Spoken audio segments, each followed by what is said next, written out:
더마카와 함께 시선집중의 문을 열겠습니다. 어서 오세요. 네, 안녕하세요. 더마카입니다. 7788님이 사진과 함께 이렇게 보내주셨습니다. 제이비 안녕하세요. 새벽 6시 여수 만성리 해수욕장 해가 얼마나 뜨겁던지 사진만 한 장 찍고 돌아왔습니다.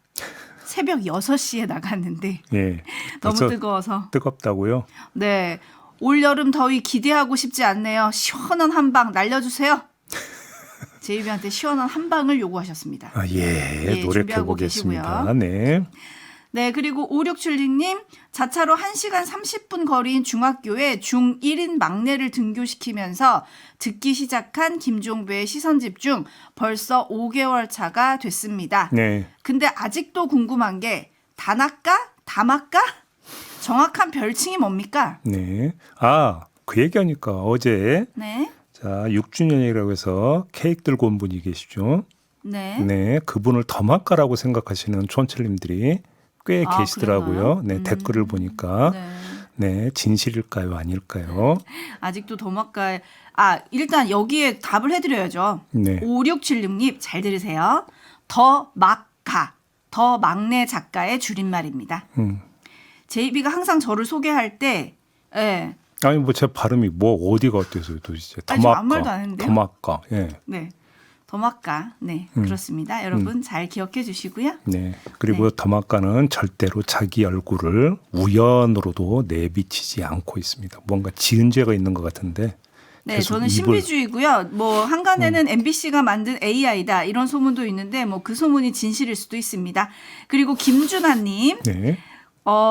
단골 댓글러들 말고 새로운 댓글러들도 많이 소개해 주세요, 막가님이라고 올려주셨는데, 그럼요.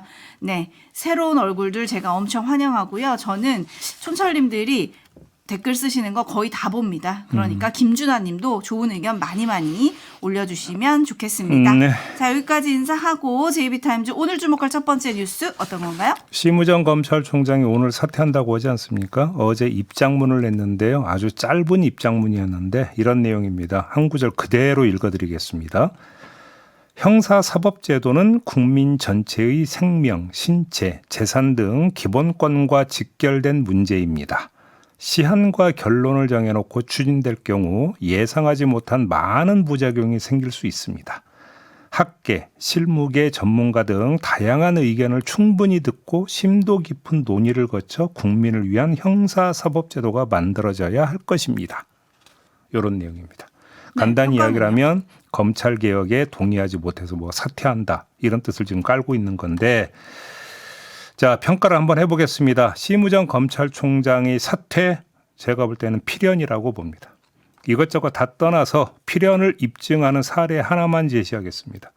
심우정 총장이 내란 직후 김주현 당시 민정수석과 비화폰으로 2차례 통화한 사실이 밝혀지지 않았습니까? 이 사안은 내란 특검의 수사 대상이라는 게 중론입니다. 자, 그러면 총장직을 유지하고 수사받는 게 맞겠습니까? 총장직을 내려놓고 수사받는 게 맞겠습니까? 더 이상의 설명은 필요하지 않을 것 같습니다. 다음으로 사태의 변을 한번 평가해 보겠습니다. 결론부터 말씀드리면 부적절한 내용이다. 더 구체적으로 말씀드리면 반현실적인 내용이다. 이런 말씀을 드리고 싶은데, 심 총장은 시한과 결론을 정해놓고 추진되는 것을 비판했지 않습니까? 근데 이런 인식과 판단이 현실과 동떨어져 있다. 제 평가가 이런 건데요. 오히려 검찰개혁의 결론이 도출될 때까지 수많은 시간이 흘렀고 그 시간 동안 개혁의 이유를 설명하는 숱한 사례들이 나왔으며 그 사례 가운데 하나가 심 총장 본인의 비화폰 통화이고, 이것 말고도 본인이 총장으로 있을 때 어떤 수사 결론이 나왔는지까지도 추가할 수 있다. 이런 말씀을 드리겠습니다. 따라서 저런 사태의 변은 검찰 내 관계에서 나 그래도 한마디 하고 간다 라는 차원의 알리바이용이거나 아니면 개혁 구도에서 시간 끌기 차원의 발언, 이렇게 해석할 수밖에 없다라고 봅니다.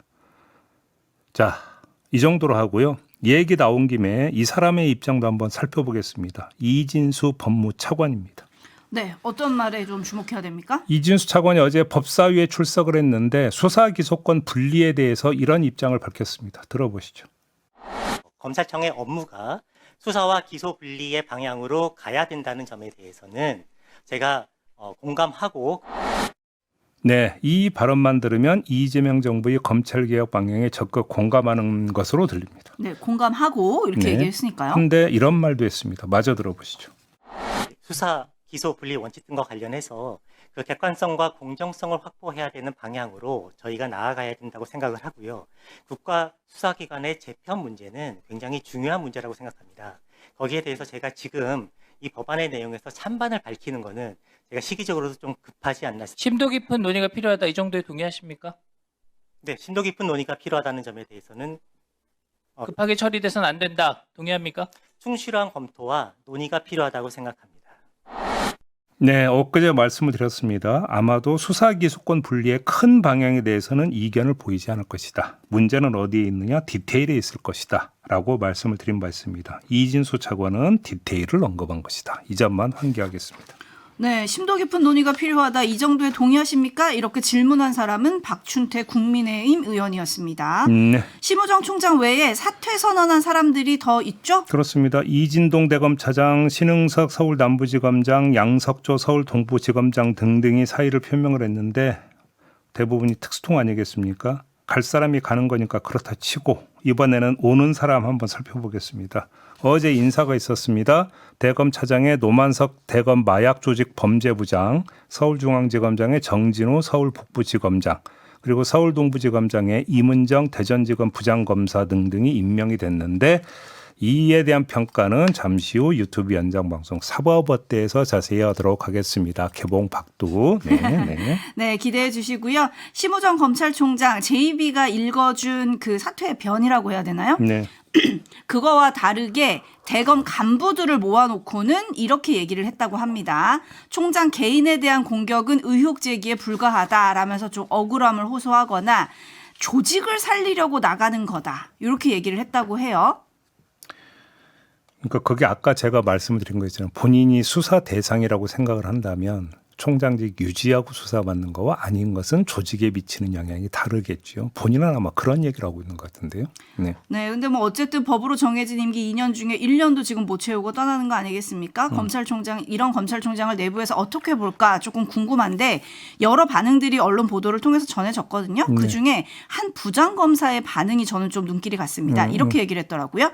윤석열 전 대통령 즉시 항고를 포기하더니 검찰 조직에 윤석열 전 대통령만큼 폐악을 끼치고 나간다. 네, 요런 반응이 좀 있었고요. 그리고 은비쪽님, 심우정 총장 떠나면서 저런 말 할 자격 있을까요? CK청님, 누구한테는 결론을 내고 수사하지 않았습니까? 라고 좀 꼬집는 댓글들이 많이 올라오고 있고요. 장땅님은 검사들은 못된 잘못을 저질러 놓고 여론이 따가우면 사퇴하고 도망가면 죄가 없어지나요? 검사 영감님들이라고 좀 또 꼬집어 주셨네요. 네. 네, 그러면 JB타임즈 다음 주목할 뉴스는 어떤 건가요? 내란 특검이 윤석열 전 대통령의 외환 유치 혐의에 대해서도 수사를 벌이고 있지 않습니까? 지난해 10월과 11월에 평양 상공에 무인기를 띄우고 전단지를 살포한 혐의인데요. 관련해서 오늘 동아일보가 보도한 내용이 있습니다. 내란 특검이 현역 장고의 녹취록을 확보를 했다고 합니다. 근데 이 녹취록에 평양에 무인기 날려보낸 것과 관련해서 김용대 드론 작전 사령관으로부터 VGC라고 들었다라는 내용이 들어가 있다고 합니다. 북한이 무인기에 대한 적대적 발표를 한 것을 보고 V가 좋아했다고 들었다라는 내용도 있다고 하고요. 11월에도 무인기를 추가로 보냈다. 무리해서라도 계속하려 하는구나 싶었다라는 내용도 있다고 합니다. 현역 장교의 녹취록 내용이라고 합니다. 자, 현역 장교가 누군지는 보도에는 나오지 않고 있습니다. 하지만 내란 특검은 누군지 알고 있다고 봐야 되는 거 아니겠습니까? 당연히 불러서 조사를 할 것 같은데 녹취록에 누가 나옵니까? 드론 작전 사령관이 나오고 있습니다. 자, 그러면 특검은 당연히 김용대 드론 작전 사령관 불러서 조사를 할 텐데, 자, 김용대 사령관이 입을 꾹 닫는다고 칩시다. 그러면 어떻게 되는 겁니까? 독박을 쓰게 됩니다. 그렇죠? 본인의 주체적인 결정에 따라서 평양에 무인기를 날려버린 것이 되면 어떻게 되는 겁니까? 사법적 독박을 쓴다라는 겁니다. 김용대 사령관이 이걸 감수하려고 할까요? 그걸 감수할 생각이 없다면 어떻게 되겠습니까? 나는 시키는 대로 했을 뿐이다라는 얘기로 흘러가야 됩니다. 그러면 윗선이 누군지를 밝히게 되겠죠.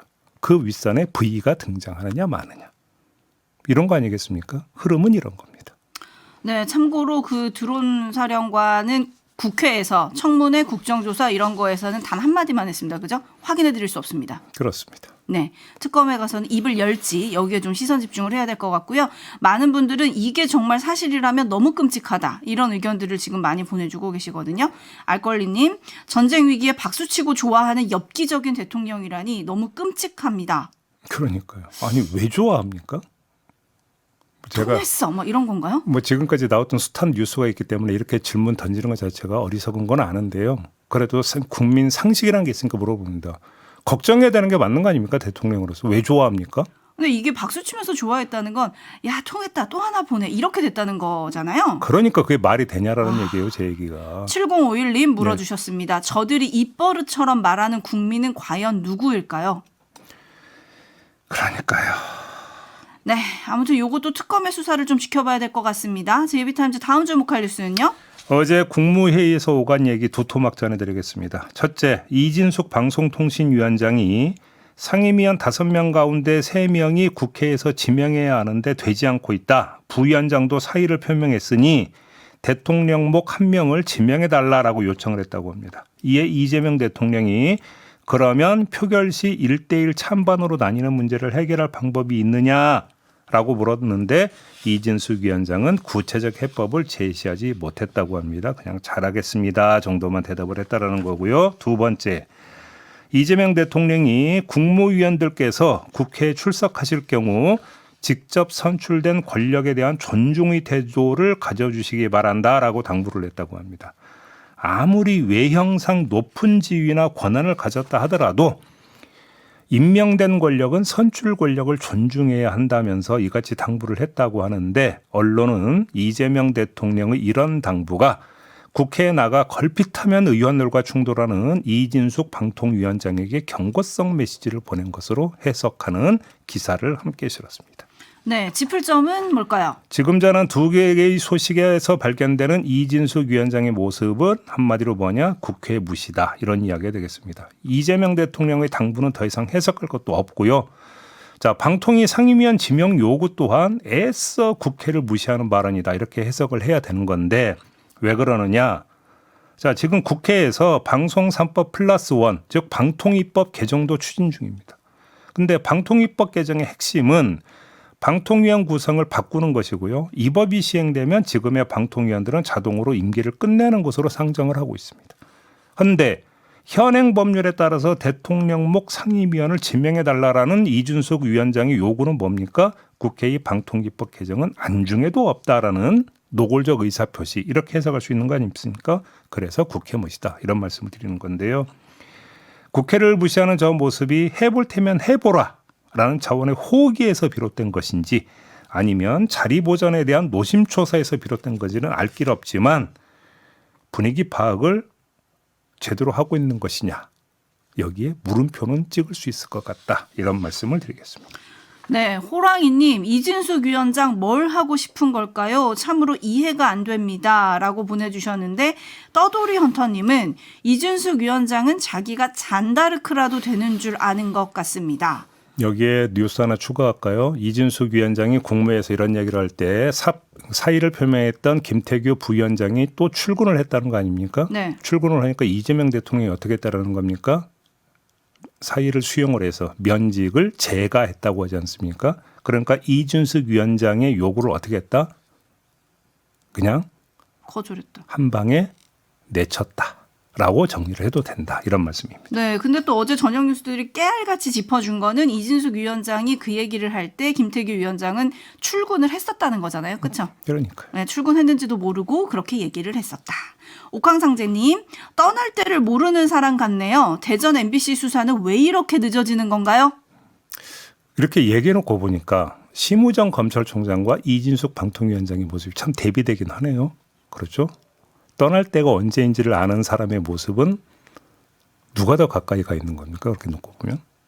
네, 판단은 촌철님들께 이렇게 넘어갑시다. 네. 네, 제이타임즈 다음 주목할 뉴스는요? 김주성 한국학중앙연구원 이사장이 있습니다. 리박스쿨에서 여러 차례 강의를 했고 리박스쿨이 주도한 청소년 근현대사 교과서 편찬추진위원회에도 참여한 의혹을 받고 있는 인물입니다.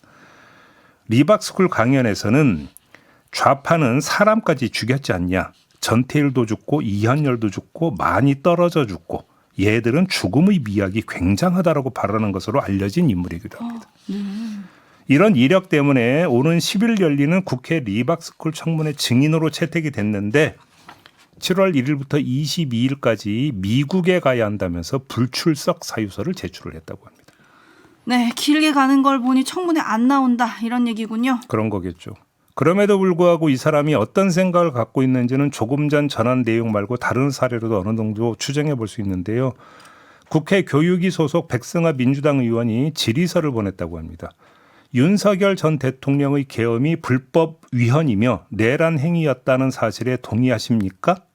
그리고 서부지법 난동 사건 피고인의 행위가 적절했다고 보십니까? 라고 물었는데 김 이사장은 자유민주주의가 보장하는 양심의 자유를 파고드는 질문이기에 여러 가지 생각을 가지고 있지만 답변하지 않겠습니다라고 대답을 했다고 합니다. 또 지난 1월 한국학중앙연구원 소속 교수 40여 명이 계엄이 한국 민주주의와 법치를 심각하게 훼손했다는 내용의 시국선언을 발표한 적이 있었는데 그러자마자 한국학중앙연구원의 기관 이름을 앞세워 단체적으로 표명해서는 안 된다. 학문의 자유를 지키려면 정치적 중립성을 지켜야 하기 때문이다. 이렇게 주장한 적도 있다고 합니다. 자, 그가 이사장으로 있는 한국학중앙연구원은 우리 역사를 연구 교육하는 교육부 산하 공공기관입니다. 따라서 우리 학생과 국민의 역사 인식에 지대한 영향을 미치는 곳입니다. 그런 기관의 수장이 이런 인식을 갖고 있다면 어떤 문제가 발생할 수 있는지 그건 뻔한 일 아니겠습니까? 여기까지 하겠습니다. 네, 많은 분들이 좀 비겁한 분인 것 같다. 이 정도면 출국 금지를 부터 시켜야 되는 거 아니냐. 뭐 이런 의견들을 지금 보내주고 계시고요. 나라사랑님은 청문회가 해외여행의 근원적인 이유인가요? 라고 또 좀 꼬집어 주셨습니다. 이게 본인이 한 말과 일을 보면은 정치적 중립성을 철저히 지켰는지 오히려 좀 되묻고 싶기도 하네요. 이분에게. 아니 이 자리에서 여러 번 얘기를 했는데요. 아니 헌법재판소에서 파면 선고가 나왔잖아요. 그렇죠. 헌법기관에서 판단이 내려진 것에 대해서 물론 이 시점은 좀 다르긴 합니다만 정치적 중립 얘기하고 이러는 것 자체가 말이 되는 것입니까? 그렇지 않나요? 네. 네, 뉴스와 분석이 함께하는 JB타임즈 다음 주목할 뉴스는 어떤 건가요? 민주노총 서비스연맹 전국 돌봄 서비스 노조가 어제 용산 대통령실 앞에서 기자회견을 가졌습니다. 노인 장기 요양 제도를 도입한 지 17년이 지났지만 요양보호사의 현실은 여전히 최저임금이 최고임금인 상황이라면서 표준임금제 법제화를 요구를 했습니다. 보건복지부는 기본급으로 최저임금의 120%를 지급한다고 밝혀왔지만 현장에서는 전혀 아니다. 이렇게 이야기를 했는데요. 또 요양보호사 한 명이 16명의 어르신을 감당해야 할 정도로 업무가 과중하다는 점도 제기를 했습니다. 그런데 이것만이 아니라고 합니다. 문제가 또 있다는 건가요? 민간 중심의 돌봄 정책에서 벗어나서 공공요양시설을 확대해야 한다고 주장을 했는데요. 근데 현실은 어떤지 대비시켜드리면 이렇습니다. 그나마 있는 공공요양시설의 실태인데요. 한마디로 거꾸로 달리고 있다는 겁니다. 일부 구립요양원에서 정원 감축 그리고 비정규직 확대가 이어지고 있다. 노조는 이렇게 지적을 했습니다. 그래서 거꾸로 달리고 있다고 말씀을 드린 겁니다. 지금 현재 최저임금이 최고임금인 상황이다. 이렇게 지금 얘기를 하고 있는 건데 네. 근데 구립요양원에서 정원 감축과 비정규직 확대가 이어지고 있다. 이거는 왜 그런 건가요? 역시 또 뭐 예산 문제 이렇게 뭐 들고 나오지 않겠습니까? 그렇죠. 그런데 이거는 국가 돌봄을 기본으로 해야 된다. 지금 노조의 주장은 이런 거 아니겠습니까? 근데 국가가 보니까 민간에 위탁을 하고 돈 조금 지원해 주는 이런 방식으로 지금까지 해왔는데 그렇게 하다 보니까 공공 부문에서조차 이런 현상이 나타나고 있는데 그게 민간 부문에서 제대로 되겠느냐? 이걸 지금 지적하고 있는 거잖아요. 노조는. 네. 떠돌이 헌터님이 저도 노인복지 쪽인데 최저시급입니다라고 유유 눈물 보내주셨고 조민수님은 어린이집도 최저임금입니다라고 좀 올려주셨는데 또 데이지님은 곧 최저임금 협상할 시기 아닌가요? 라고 물어주셨는데 맞습니다. 지금 하고 있고요. 네. 어제 최저임금위원회 8차 전원회의가 있었는데 노사 합의는 실패했습니다. 자, 이렇게 마무리해줘. 더마카 수고하셨습니다. 고맙습니다.